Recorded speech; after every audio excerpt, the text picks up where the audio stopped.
tuan-tuan. Kadang-kadang saya tengok netizen dekat dalam media sosial ni, dia punya bahasa, ya Allah.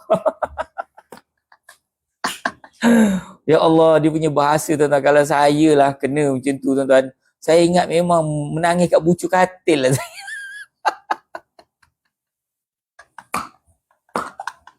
Hari ni suara saya, suara Ramli Sarip Ramli Sarip dia ada serang-serang sikit tuan-tuan. Kita rock hari ni. Tak apalah, nanti dikata Wahabi lah kalau nak. Dia orang punya kecaman Wahabi. Kita tanya Wahabi tu apa, dia orang pun tak tahu. Dia orang sebut je Wahabi. Orang Yahudi dan Nasrani berkata ikut nafsu mereka, bukan perkara sebenar. Sebahagiannya kata-kata dia orang tu, dia orang ikut hawa nafsu dia orang. Sebab apa dia orang kata gitu tuan-tuan? Antara sebabnya ialah dia tak boleh terima agama kita, tu yang pertama. Lepas tu yang keduanya apa tahu? Dia nak upkan agama dia orang lah. Adab kena jaga, pandai pun Tok Man.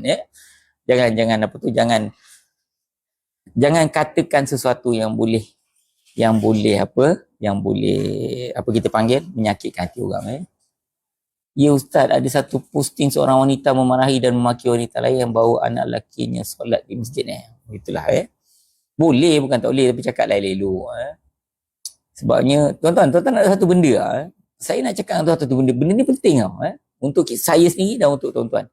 Saya rasalah kalau ikut apa yang saya faham lah tuan-tuan. Kita ni manusia, kita orang Islam kan. Kita ni tak ramai yang masuk neraka kerana dosa kita dengan Allah. Percaya cakap saya tuan-tuan. Selepas saya baca, saya tengok, saya kaji, kita ni tak ramai masuk neraka sebab derhaka dengan Allah. Sebab apa? Hari-hari tuan-tuan selawat. Hari-hari tuan-tuan bertaubat. Astaghfirullahalazim. Hari-hari tuan-tuan istighfar. Jadi Allah ni tuan-tuan, dia Maha Pengampun. Faham ke tidak? Dia Maha Pengampun. Betul ke tidak? Jadi dia tak perlukan apa-apa pahala pun dari tuan-tuan. Betul ke tidak? Tapi, yang menyebabkan kebanyakan daripada manusia masuk neraka bukan dosa dia dengan Tuhan. Sebab Tuhan dia Maha Pengampun. Nanti bila sampai hari kiamat, ada je cara Allah Ta'ala nak ampunkan. Antaranya ialah kita mungkin dapat syafaat daripada Nabi ke,